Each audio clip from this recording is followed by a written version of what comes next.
Hi everyone, it's me. இன்றைக்கி என்னோட அந்தமானோட டே 4 vlog தான் பார்க்க போகிறீங்க.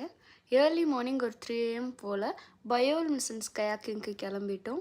என்னால் அந்த எலுமினசன்ஸை ஃபோட்டோ எடுக்க முடியலை. ரீசன் என்னென்னா, அந்த தண்ணிக்குள்ளே ஒரு ஃபிஷ் வந்துட்டு அந்த ஃபோனில் உள்ள லைட்டெல்லாம் பார்த்தா ட்ரிகராகி நம்மளை அட்டாக் பண்ணிடும்னு சொன்னாங்க.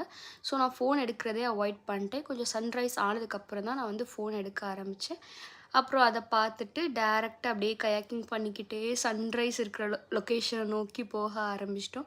என்னோடய வாழ்க்கையோட தி பெஸ்ட்டு சன்ரைஸ்னால் நான் இதை தான் சொல்லுவேன். வைப் ரொம்பவே காமாக இருந்துச்சுங்க, பயங்கர பீஸ்ஃபுல். என்னோடய லைஃபோட பெஸ்ட் எக்ஸ்பீரியன்ஸில் ஒன்று இதுதான் நான் சொல்லுவேன். எல்லாருமே இதை எக்ஸ்பீரியன்ஸ் பண்ணணும் கண்டிப்பாக லைஃப்பில் ஒரு டைம் ஆச்சும். நான் வந்து அவ்வளோவா வந்துட்டு கயாக் பண்ணல, என் ஹஸ்பண்ட் தான் பண்ணாங்க. பிகாஸ் கயாக்கிங் பார்க்கும்போது தான் ஈஸியாக இருக்குது, பட் பண்ண பண்ண பண்ண பண்ண அந்த ஷோல்டர் பெயின், அந்த ஹிப் பெயின்லாம் ரொம்பவே பயங்கரமாக இருந்துச்சு. நான் பாதி டிஸ்டன்ஸில் அப்படியே படுத்து ரெஸ்ட் பண்ணி சில் பண்ண ஆரம்பிச்சிட்டேன். ஃபுல்லாக அவர் தான் பண்ணார் கயாக்கிங் ரிட்டர்ன் ஜேர்னி ஃபுல்லாக. இந்த சன்ரைஸ் பார்த்தீங்களா எவ்வளோ பியூட்டிஃபுல்லாக இருக்குதுன்னு. நிறைய ஷார்ட்ஸ் கிளிக் பண்ணோம். இந்த ஷார்ட்லாம் அப்சல்யூட்லி பிரெத் டேக்கிங்காக இருந்துச்சு. தென் முடிச்சுட்டு எங்கள் ரெசார்ட்க்கு முன்னாடி வந்துட்டு ஒரு ப்ரைவேட் பீச் இருக்குது.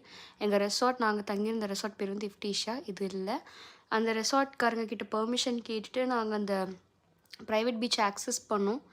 அந்த ப்ரைவேட் பீச்சுக்கு எதுக்காக நான் ப்ரிஃபர் பண்ணுவேன்னு பார்த்தீங்கன்னா, அங்கே வந்து பீப்புள்ஸ் அவ்வளோவா இருக்க மாட்டாங்க, அவ்வளோவா க்ரௌட் இருக்காது. ஸோ என்னால் வந்து ரொம்ப ஃப்ரீயாக ஃபோட்டோஸ் வீடியோஸ்லாம் எடுக்க முடியும்.